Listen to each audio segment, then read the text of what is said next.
Hello everybody and welcome to the third episode of Lazio Lounge. I'm Vittorio Campanile, plenty of things to say, but let's start with a great exclusive. With me today, there's the new substitute of Lucas Biglia. Alistair Mackenzie, how are you today? These introductions are getting better every week. I really like it. I'm okay. I'm a bit tired, so I need to get into pre-season training clearly if I'm gonna be playing next summer. Are you ready for the job? Well, it depends how much they pay me. I hear Milan might be offering me more, so we'll have to wait and see. Yeah, you cannot expect that much from Lotito, unfortunately. No, just a handshake, a good handshake, and that'll do. Talking about contract, you know who is free now? Ibrahimovic. Would you sign him for Lazio? Well, yes. Sure, I think he's proven he's still a very good player. I think the problem you've got here is his wage demands are just absolutely through the roof. But then again, you also make a lot of that money back with the fact that he's got this ridiculous fan base around the world. And I think shirt sales alone, you'd make a lot of it back. The question's probably more, would he come to Lazio, I suppose. But to be honest, I don't think it's realistic, is it? Well, he's free. He's looking for a club. I don't think big clubs are looking for him at the moment. We saw a little bit of these things yesterday in the last week when the announcement became official that Manchester United didn't renew his contract. So I think Hertha Berlino made a tweet about Ibra to come to their team. We did a poll on Twitter, and 49% of our followers said, yes, I would love Ibrahimovic, but pay attention because 40 said, no, we only want Djordjevic. So I think this proves you just cannot trust our listeners. Well, the thing is, as you were saying, it depends a lot on Ibra. I don't think it depends on if he's willing to come to Lazio, because he's the type of player that when he plays, even if he's playing in his own garden, he wants to win. But, of course, the salary could be a problem. The other question is, would you take Ibrahimovic or Balotelli? For example, on Balotelli, he's younger, of course. He could become a star, but it's the mindset of Balotelli that scares me. I know if we're going to take Ibrahimovic, he's going to play 100%, and he's going to give everything he's got. He's going to be ready in December, so the first 4 months he's not going to be able to play, but it's still Ibra. I think it would be worth a try. Not sure about Balotelli. What do you say?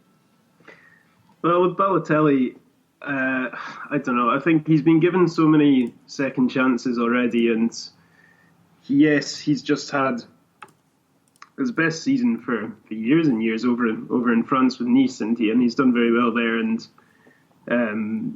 behaved himself as well, I think, more or less. I think he's not been in the papers for the wrong reasons so much, but I still wouldn't really trust him to come back to Italian football and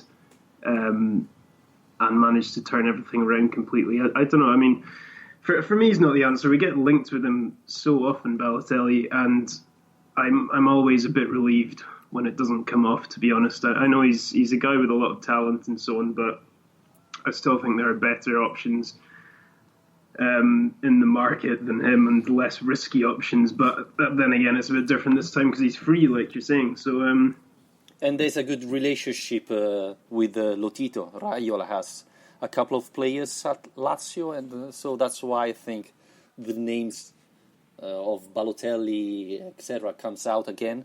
Even though, as you were saying with Ibrahimovic, I don't think the salary of Balotelli will fit with Lotito, even though, with the Biglia and Keita and maybe De Vrij leaving, there's plenty of money that Lotito can spend for those players. And with Immobile near them, it's not that you invest everything on them, because you still have Immobile that guarantees a lot of goals. I mean, it would be terrific to have a match with Ibra, Immobile, Felipe Anderson all there in front. This could be terrific.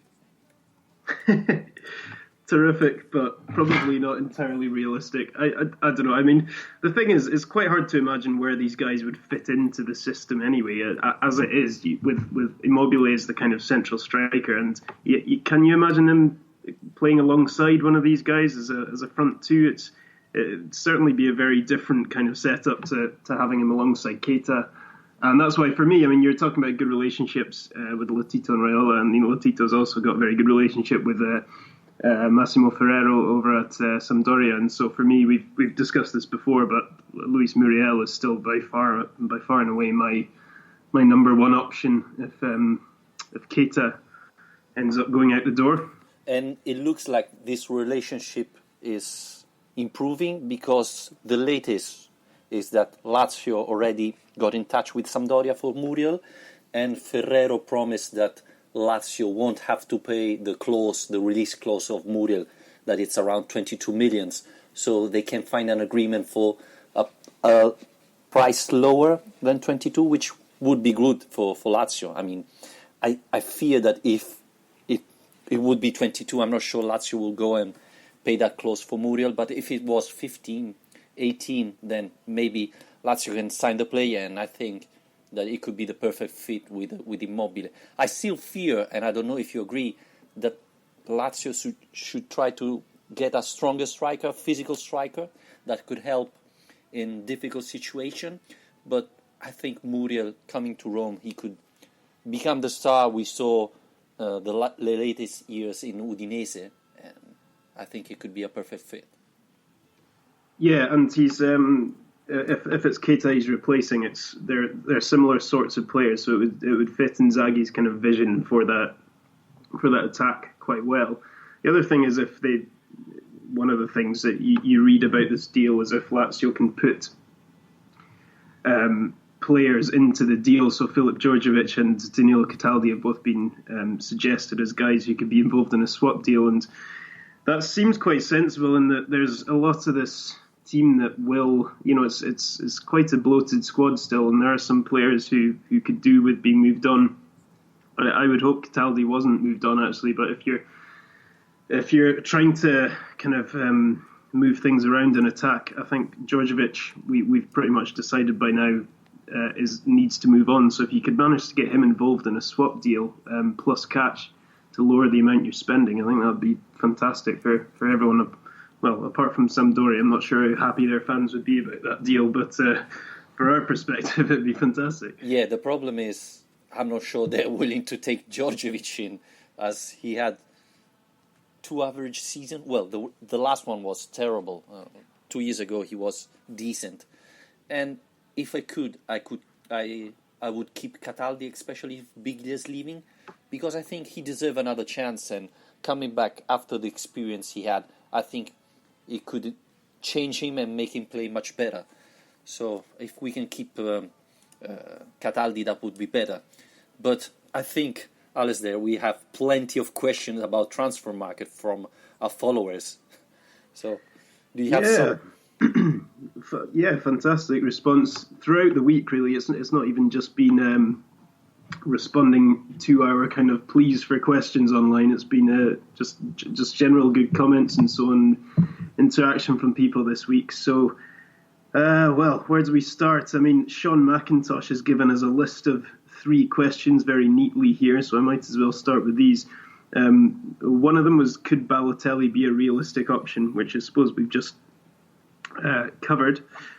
Secondly, with Keita and Biglia all but gone, what should our realistic expectation be next year in the table? So should we start with that one? Yeah, perfect. As usual, I think it depends on the other teams as well. And we are seeing AC Milan doing a lot of deals that are improving the team. There's still some concern on Donnarumma, but generally you have to think that Milan is building a very good team. I'm not sure what's going to happen with Inter. Roma has to sell, so maybe they can get a little bit weaker. Napoli still didn't make any movement, and they have a problem at the goalkeeper. But I think, and I don't know if you agree, that if Biglia and Keita are going to leave Lazio, they're going to have to replace them with quality players. So we have to see. I don't think that Lazio can simply sell key players without replacing them. I think it's going to be a terrible season without replacement.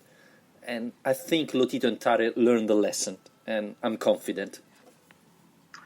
Yeah, I'm never entirely confident that they'll have learned their lesson, but I agree with you that it's entirely dependent on the transfer market, isn't it? I mean, it's not just a case of Keita and Biglia leaving and who replaces them, but it's a case of who's brought in to strengthen the squad as a whole, because as we mentioned before, this is going to be a season where we're competing in the Europa League as well, and historically the squad's not been strong enough, not had enough depth to actually compete over the two competitions. So it's not really for me even just about who replaces Biglia and Keita individually. It's about how many decent players we can manage to bring in to strengthen the squad as a whole, and how Inzaghi can cope with that rotation, because he's had a fantastic debut season in Serie A, but he has had the kind of benefit of only being able to focus on Serie A and Italian football, which is a world he knows very well.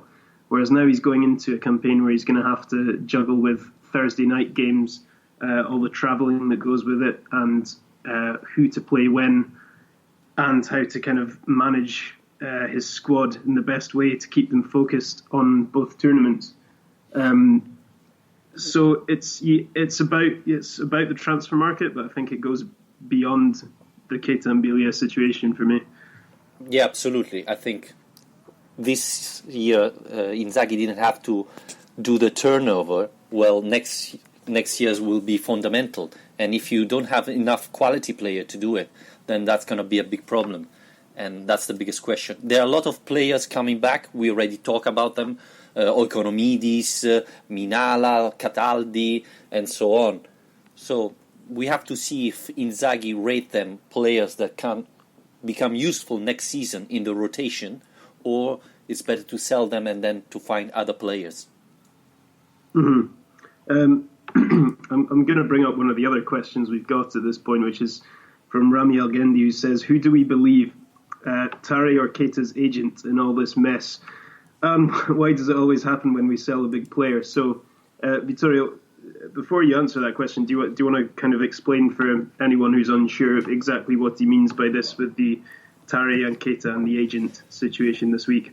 Well, what happened is that the agent of Keita, Calenda, said to Sky that he's been contacted by Lazio, saying that Milan made an offer for Keita. They accepted the offer, and so and Lazio didn't try to make an offer for a renewal of contract. So he found out his player is now on the market, and so they will think about the solution.